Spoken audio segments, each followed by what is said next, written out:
Thank you very much for that wonderful introduction. I couldn't even recognize myself in it, frankly.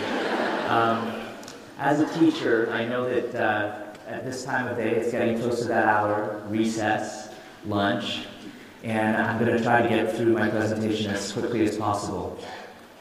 First of all, I'm delighted to be here. I mean, to be surrounded by principals and teachers. I feel like I'm in a room full of angels, really.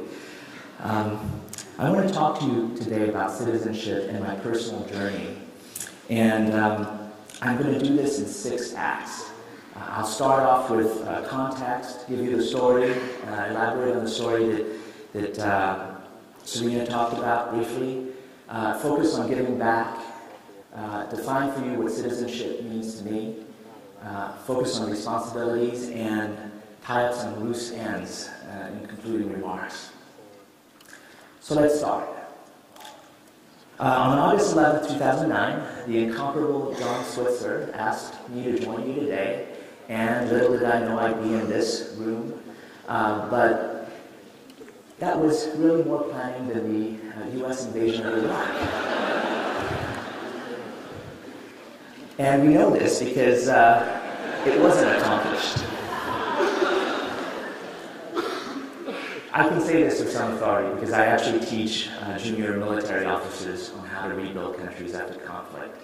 And I often focus on how development and reconstruction is really a lot more like gardening than engineering. How you can't do things as just a blueprint. You have to actually look at the situation and bring in context. How much sunlight is there?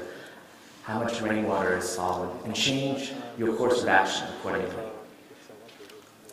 So in February 2009, I'd given a talk that had just gone online, and it was the story of my family's escape from the Khmer Rouge and the killing fields of Cambodia. It was really my mom's story of cunning and determination to save my 4 siblings and I from certain death in Cambodia. And at that time, I had 6 minutes to tell my story. 6 full minutes.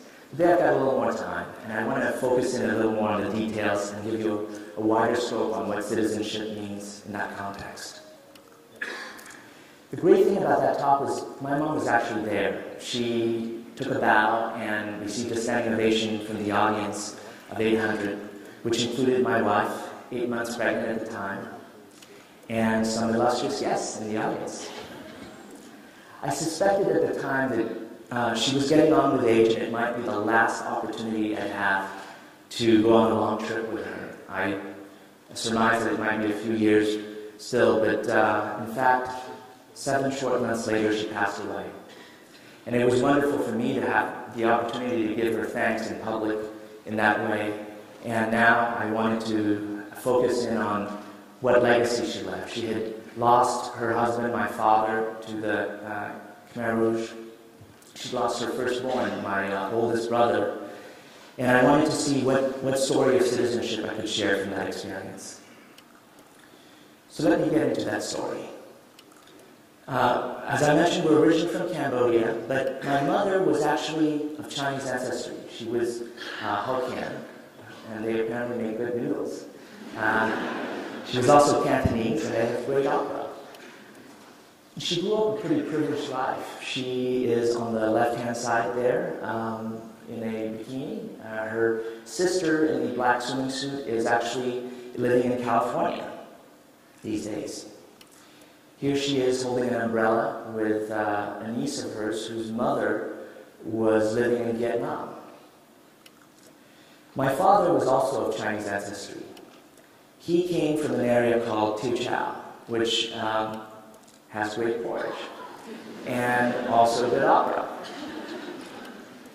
He had a pharmacy in the 1960s and early 70s and liked to collect cars. We had a large lot in front of the house where he parked his collection and sold them. Here they are, my mom and dad in 1969, really the last year before the Vietnam War engulfs Cambodia. And we lived in a house off of the road to the airport, which is Confédération de la Russie. And it was a 3-story mansion, which today is occupied by 10 families. None of them related to us, but it's just to give you the impression of how large this property was. Phnom Penh at this time was really a beautiful city architecturally. The Little Prince was shown in the Sunetiri room, and it was a center of culture and really an island of peace. But at the same time across the world, President Nixon was pointing to Cambodia to justify incursions. And we heard about some of this from Wade earlier in this talk. It was actually his policy, the Nixon doctrine, which he defined as there are no American combat troops in Cambodia, there are no American combat advisors in Cambodia, there will be no American combat troops or advisors in Cambodia who will aid Cambodia.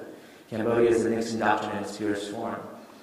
Now, what did he mean by that? Well, the Ho Chi Minh Trail, which supplied the North Vietnamese, was cutting through Cambodia, and he needed to take care of business.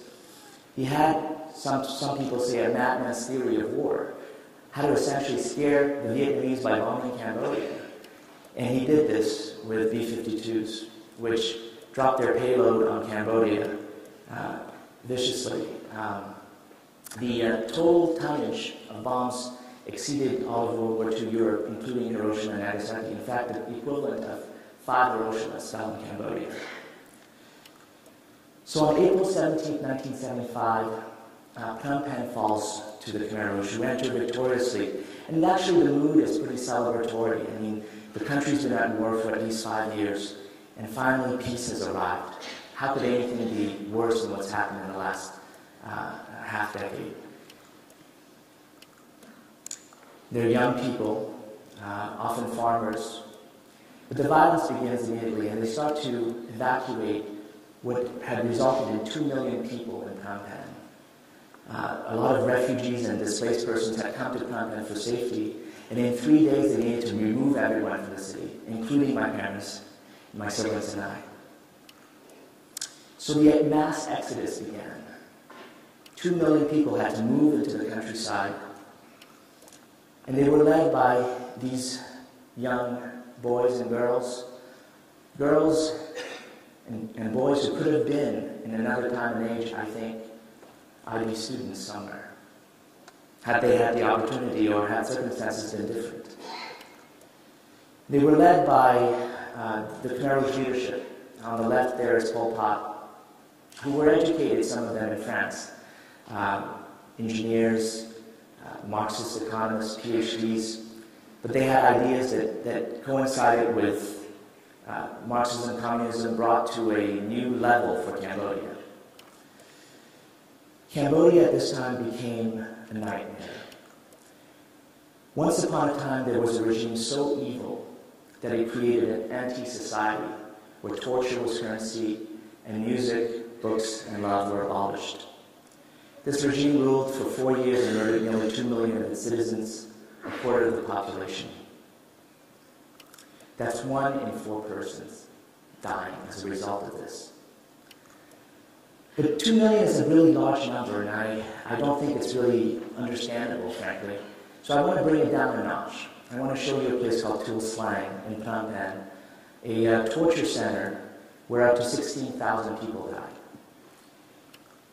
And it used to be a high school, actually, now full of barbed wire, in classrooms like these, on beds like these with medieval torture devices, where mothers and their infants, picture on the left, you can see an arm reaching up, were tortured to death, where boys, girls, children really, had their lives extinguished in killing fields. One day in mid-1975, soon after we'd been pushed out of Phnom Penh, we were based in Pursat province, and close to sunset, the Khmer Rouge called a meeting. And they told the commune that the Vietnamese government was asking for its citizens back. And my mother at the time, who had just come back from harvesting rice, thought, you know, this is an opportunity. She had grown up with Vietnamese friends, spoke a little street Vietnamese, and thought, why not? You know, she said her neighbors there said, it's a trap, they're going to kill you. And she instead said, well, if I stay, I'll die. If I go, I'll die. I might as well try. She spoke with my dad, and they decided they were going to put their names down on the list of people who claimed to be Vietnamese.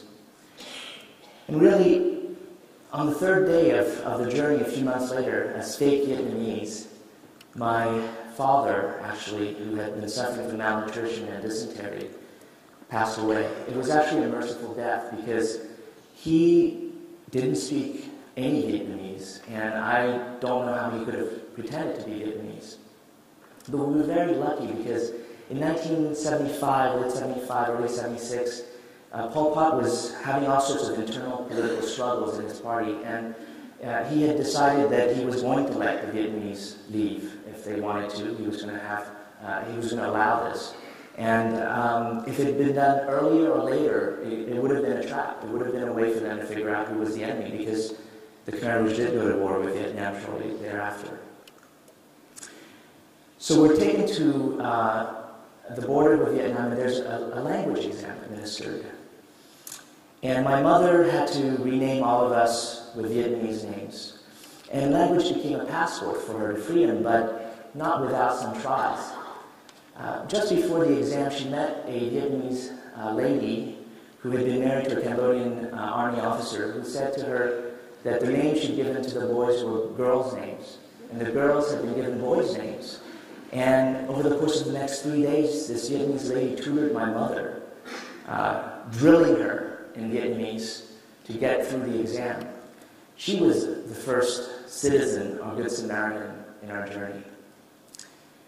There were others there, true blue Vietnamese who had lived in Cambodia longer or too long and had forgotten how to speak Vietnamese properly, and they failed. And there were couples, husband was Cambodian, wife was Vietnamese, and she passed, he didn't. They had to make a decision on the spot whether to stay together and die or to separate. They decided to stay together and die.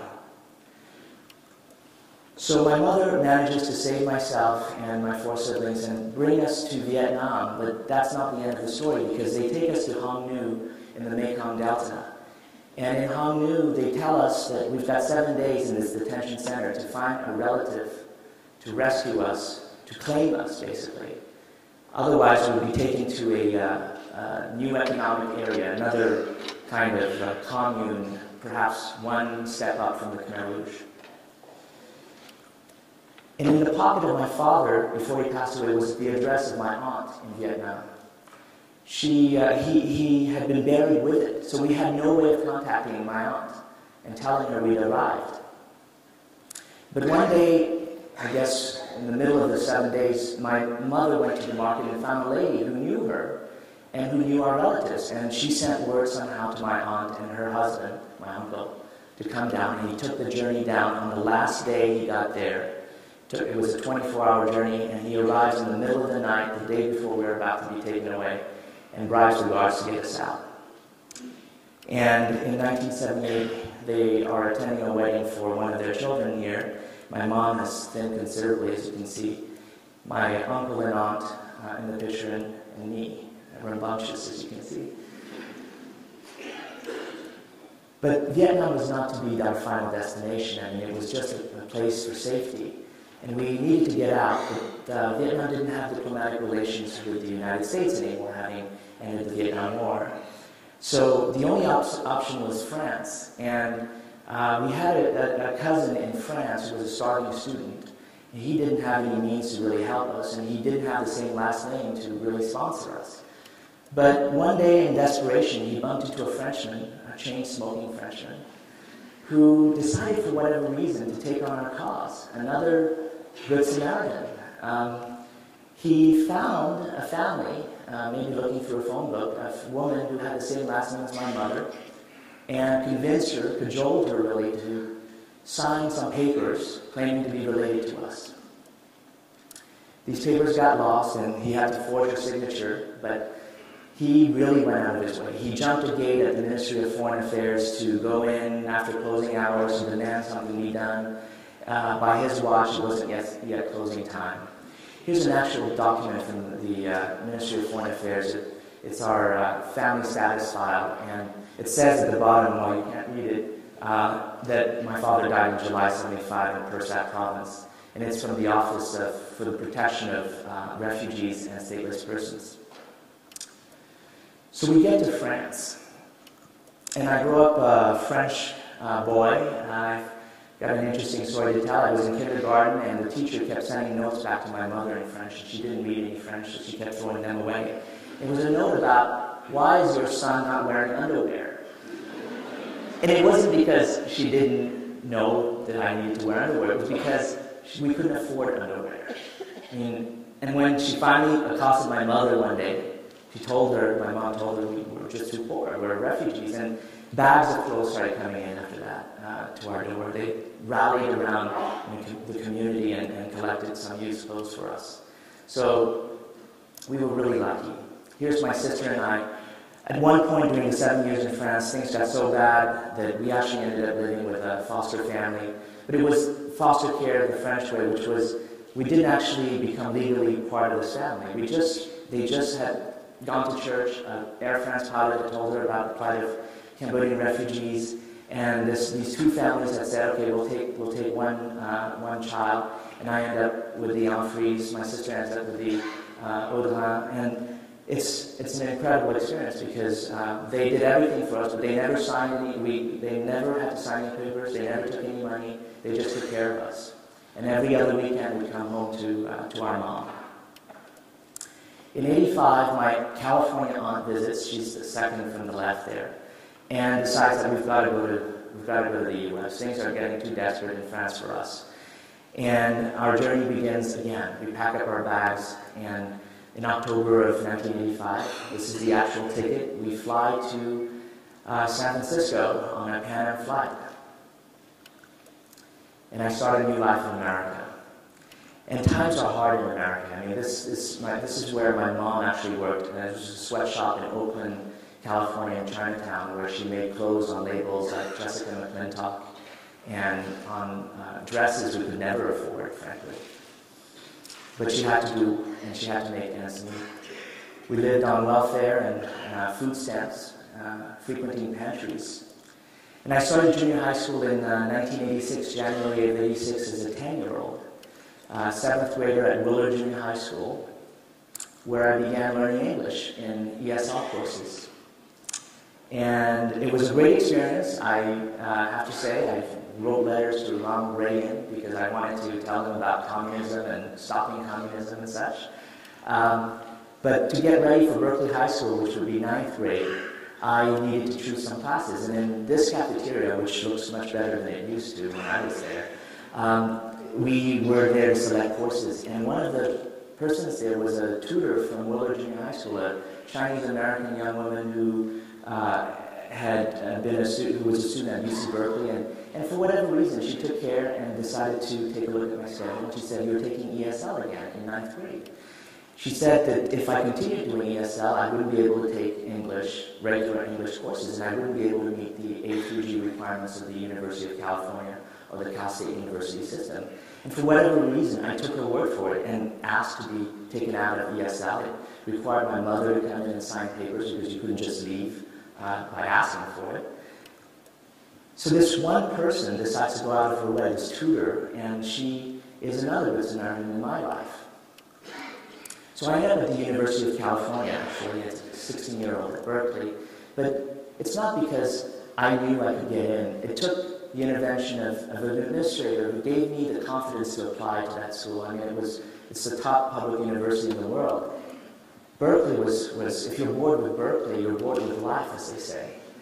And it was an amazing experience to be there. I mean, so many Nobel laureates there, and libraries with books I could never have imagined reading. And then graduate school at Princeton, where another administrator who somehow convinced me that I could actually move out of my house, move away from home as a 20-year-old and go to the East Coast and go to the Garden State in New Jersey and learn about newer things and take chances. So this administrator was another good Samaritan that helped along the way. And Princeton was another incredible opportunity for me. I studied at the Woodrow Wilson School of International Public Affairs and learned about public policy there. So it gave me the idea of giving back because I was a 22-year-old with a master's degree and I needed to do something. I survived the killing fields. I had come to various countries and now I needed to show something for it. And I decided that one of my motivating factors was this quote from Mark Malcolm, who headed the UN Development Program where I later worked. He said, "There's no more noble endeavor than the fight for social and global justice and for peace and development." And I would add education. And I ended up at the World Bank where I worked on social protection, which only a couple of years earlier I lived off of. I'd been on welfare, and now I was working on social protection for Algeria, Tunisia, and other countries. It was amazing. It was such an honor. And I did a short stint at the Asian Development Bank working on anti-corruption and transparency. And finally at the UN Development Program, where I worked on democratic governance in East Timor as an assistant resident representative. It's such an amazing opportunity to be there as a 27-year-old and to try to make a difference in a new country, an emerging country that had just got its independence. So Good Samaritans, citizens, have littered my life. They're people who have given help or sympathy to someone in distress. And this stage here is full of these good citizens on whose shoulders I stand today. There's Mr. Bob Laird, who helped me at Berkeley. There's Wardell Robinson Moore at Princeton. There are all these people who made it possible for me to be here. There's Sophal, the Vietnamese lady who helped my mother and tutored her. They're here. Good citizens just like you who decided to make a difference. So what is citizenship, really? Well, we can go to a dictionary definition. It's the state of being vested with the rights, privileges, and duties of a citizen. It's the character of an individual viewed as a member of society, behavior in terms of the duties, obligations, and functions of a citizen. And yes, it's that award for good citizenship. I'm sure you've passed some out. It can be hallway rules, stay to your right, be reasonably quiet, be polite, go directly to class. But it can also mean respect for self, others, and property, and responsibility for what you learn, say, and do. Citizenship means doing your part for the community, your family, your school, your neighborhood, your country. But beyond that, it means being part of a community that includes the world. And in that sense, it means being a citizen of the world. Being a good citizen also means admitting error when you've done something wrong. And it also means asking for a second chance. So the U.S., of course, during World War II, interned Japanese Americans, and their property was in essence expropriated as a result of this. In 1980, Ronald Reagan signed legislation that enabled reparations to be made. The South of the United States has suffered from Jim Crow laws, and African Americans have needed to fight for their civil rights, and it's still a struggle. So these notions of citizenship are as old as Athens, Greece. The idea of voting. President Kennedy said, "My fellow citizens of the world, ask not what America will do for you, but what together we can do for the freedom of man." Finally, whether you are citizens of America or citizens of the world, ask of us here the same high standards of strength and sacrifice which we ask of you. This was perhaps the embodiment of this idea that it doesn't matter where you live, you need to ask the same standards of your leaders. It means coming together, certainly. And here you have a picture of officers swearing in as American citizens. A beautiful scene, really. Albert Einstein became a U.S. citizen. And speaking of whom, he had a philosophy of teaching which went something like this: I never teach my students, I only attempt to provide the conditions in which they learn. It's a philosophy I certainly adopt myself. I became a U.S. citizen in the second year of my Princeton master's degree. It was very strange to do the who's president and where's the White House and how many congressmen are there. But that's what they ask you when you get tested. President Obama is a great example. He's the son of a Kenyan father and an American mother. I think that even though he holds an American passport and was born in the United States, he's really a world citizen. So this brings up the idea of global citizenship and how important it really is. And that's something that began in the Universal Declaration of Human Rights in 1948, really. The preamble of which reads, "All human beings are born free and equal in dignity and rights. They are endowed with reason and conscience and should act towards one another in the spirit of brotherhood." This raises the importance of rights, but I also want to focus on responsibilities. So let me talk about responsibilities. Kennedy said, "To those whom much is given, much is expected." That's what citizenship means to me. The responsibility to protect is an idea in international law that the UN has started to embrace. This is a concept that basically says that if a country cannot protect its own citizens, then intervention is required by the international community. It hasn't always worked. Bosnia was an example of the responsibility to protect, but it was not successful in every which way. Secretary General Ban Ki-moon, of course, is the guardian of the UN as its Secretary General, but we know the UN has failed time and time again, and we know this about genocide, that we say never again, but it keeps happening over and over again. We've seen this with the Holocaust in World War II, when 11 to 17 million, not just Jewish people, but Romas and homosexuals were killed.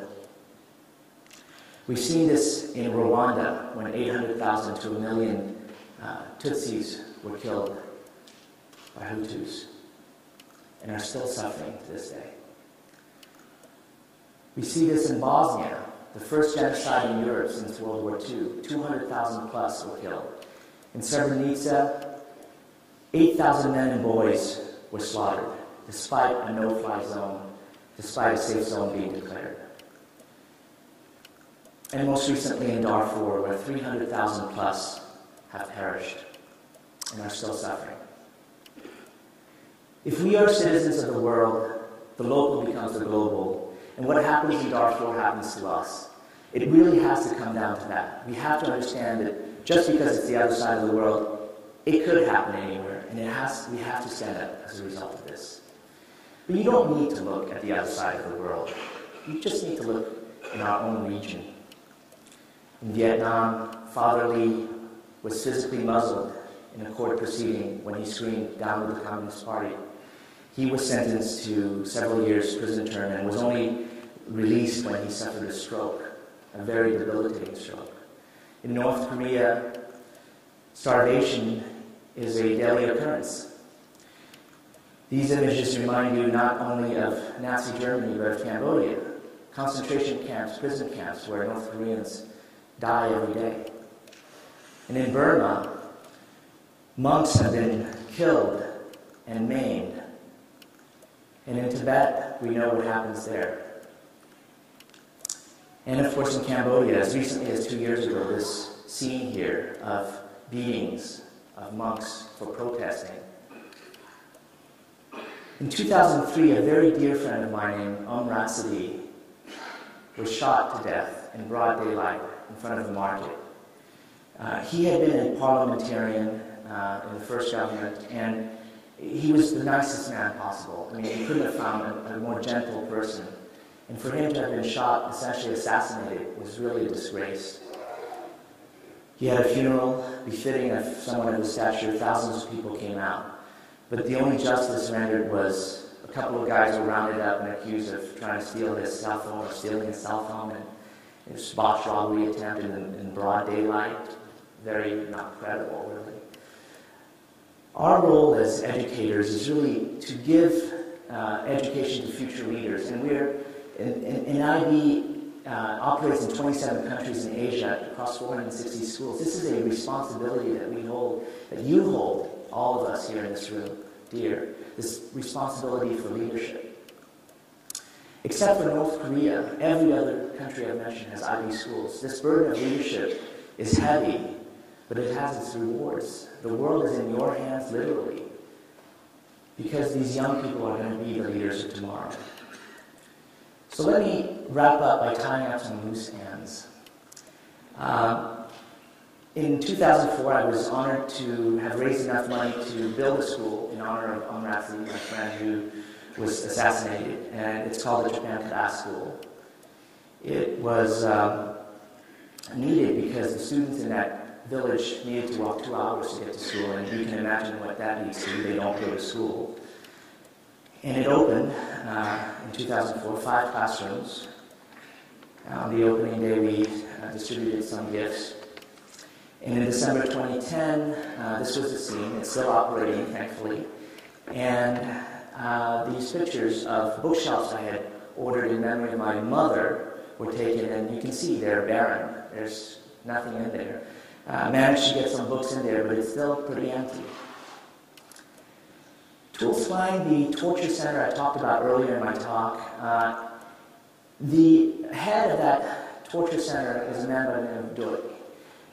This black and white pictures of the time when he was still the head of that torture center. He confessed in 2009 at a criminal tribunal taking place in Cambodia currently. And last year he was found guilty and in causing the deaths of at least 12,273 people. He was sentenced to 35 years, reduced to 19 for time already served. And he is actually appealing. And you compare that to Bernie Madoff, 150 years sentence. Didn't kill anybody, but did cause a lot of financial losses. Money matters. He's not appealing. In light of such lack of justice or imperfect justice, I turn to my mother for her wisdom, frankly. She was Buddhist, and she believed that what goes around comes around, that people who had made us suffer so much would cause my father's death and my brother's death would eventually meet their fates. In that sense, she believed in karmic justice, and if not in this lifetime, then in the next, that they'd be reborn cockroaches. In a way, she believed in forgiveness in the sense that she could forgive the fact that there hadn't been justice in her lifetime. She passed away before the Doi verdict, and I don't think she would have cared for it, frankly, given how light it was. But she was able, as a result of this, to go on with her life. And I think Buddhism has certainly a very important concept. If we haven't forgiven, we keep creating an identity around our pain, and that's what is reborn. That's what suffers. I would argue that 14 million Cambodians today are able to go on with their lives in some measure because of the fact that they believe in karmic justice, that they're Buddhist, that they're able to forgive somehow, and they're able to transcend the genocide they've suffered. My mom, who had 7 years of schooling in her 73 years of life, not a great example or advertisement for IB, I agree, didn't need any more to know that we as her children had to get an education. And in the eulogy I wrote for her and delivered for her funeral, it was a letter for her grandkids, 14 of whom exist. And I said that essentially, if they'd gotten the kind of education that an IB education offers, and if I had an education like that, we would have been so much, we could have been so much.